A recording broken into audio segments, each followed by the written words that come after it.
모든 세상 일이 다 그런 것 같습니다. 결론이 좋아야 다 좋고 뒤끝이 마무리가 다 잘 돼야 되는데 끝이 안 좋으면 다 불편한 것들이 많잖아요. 무엇이든지 끝나갈 무렵에 실수를 제일 많이 하는 경향이 있긴 합니다. 안녕하세요. 미술만평 49번째 박정수입니다.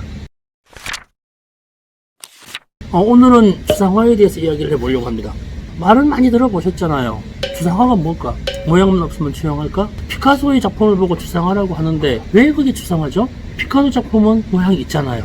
추상이라는 말은요, 여러가지 사물이나 개념에서 공통된 특성, 속성, 축출하에 파악하는 것을 추상이라고 이야기를 합니다. 그럼 쉽게 예를 들면요, 숟가락과 밥그릇이 있습니다. 숟가락과 밥그릇의 공통점은 밥을 먹을 때 쓰는 도구죠. 밥이라는 개념과 음식이라는 개념을 추출할 수가 있습니다. 여기에서 밥그릇과 숟가락을 그림으로 그리면 밥그릇 숟가락 그림이 되지만, 여기에서 추출된 개념으로서의 밥과 음식을 그리게 되면은 추상화가 되죠. 그렇다고 밥과 음식을 그리는데요, 어떻게 그려야 될지는 잘 모르겠습니다. 쌀을 그린다고 밥이 되는 것도 아니고 김치를 그린다고 음식이 되는 건 아니잖아요.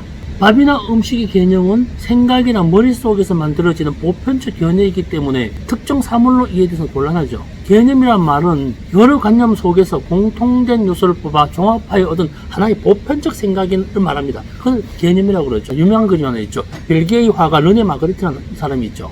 담배 파이프를 그려놓고 거기다가 이것은 파이프가 아니다라는 글귀를 그려놨어요. 이미지가 되게 역설적입니다. 여러 가지 생각을 할 수가 있죠. 파이프를 그림으로 그렸으면 이미 그건 파이프가 아니죠. 파이프 그림인 것이죠. 여기서 개념이 형성되는 겁니다.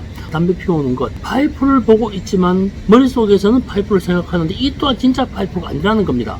이게 추상적 개념이라는 거죠. 1950년대 미술 중에 추상표현주라는 말이 있습니다. 이 말은 개인의 감정이나 정신 상태를 시각적으로 보여주는 표현주의라고 하는 것에 추상이란 말이 덧붙여진 겁니다. 종합해 보게 되면요, 개인의 감정과 무관한 개인의 감상이어서 안 되는 것을 말합니다. 칸딘스키나 칙슨 폴락 같은 화가들이 여기에 속하죠. 이런 그림들을 보게 되면요, 뭘 그렸는지 알 수 없습니다. 알 수 없어야 당연한 거죠. 몰라야 되고요. 봐서 이해가 되면 그것은 이미 추상회화가 아닌 것이죠. 흔히 이런 말 합니다. 뭐야, 내가 발가락으로 그려도 이보다 낫겠다, 이런 말 많이 하죠. 개발 그려놓은 걸 내가 어찌 알겠다 하는데, 오늘 제 이야기를 들은 이후에는 추상화라는 말, 잘 모른다는 말 덜 했으면 좋겠습니다. 꽃이면 꽃, 풍경이면 풍경, 주어진 사물을 보고 사물에 익숙해진 교육을 받아왔습니다. 보통 사람은 추상화를 볼 때 낯설 수밖에 없어요. 느끼는 것, 생각하는 것, 머릿속에 든 것, 이런 것들을 파악하는 게 쉬운 일은 아닙니다. 사실 추상화라는 것을 알고 보면 어렵진 않습니다. 고향 풍경을 그린 그림이 있다고 쳐요. 아, 고향 풍경이구나 라고 하면 그건 풍경화가 되죠. 그런데 고향이 그리워서 그리움에 대한 그림을 그렸을 때 추상화가 되죠. 모양이 없습니다. 추상화는 주어진 상태에 대한 개념이나 추출된 보편성을 이야기하는 거라고 이야기를 했습니다. 지난 시간 이런 말을 했었죠. 극사실주의는 추상에 가깝다는 말씀을 드린 적이 있었습니다.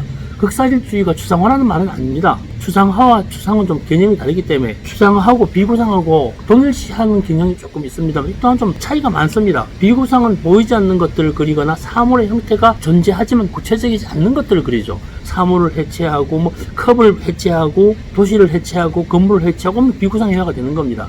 추상은 개념의 축출이고 비구상은 사물을 해하거나 비틀거나 그려서 모양을 없애는 방식이죠. 조금 다릅니다. 작품들을 보면 제목이 무죄라는 걸 본 적이 있었죠. 언타이틀이라고 적혀있죠. 여러 가지 의미가 있습니다. 나도 모르고 너도 모르는 경우에 이미지에 대해서 무죄라고 쓰는 경우도 있고, 개념을 축출했기 때문에 어떻게 해석해야 될지도 모르는 경우에도 무죄라고 쓰기를 합니다.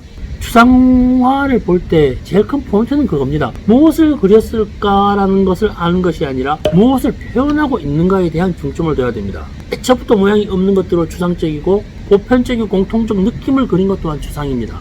모양이 없는 것은 추상이나 비구상이나 같다. 그러나 비구상은 모양을 비틀거나 다르게 특정의 사물이 아닌 것을 비구상회화라고 하지만, 추상이라고 하는 것은 보편의 개념들, 사물의 공통적인 특징을 뽑아내는 것들, 그것을 그려내는 것을 추상화라고 이야기를 합니다. 조금 어려웠나요?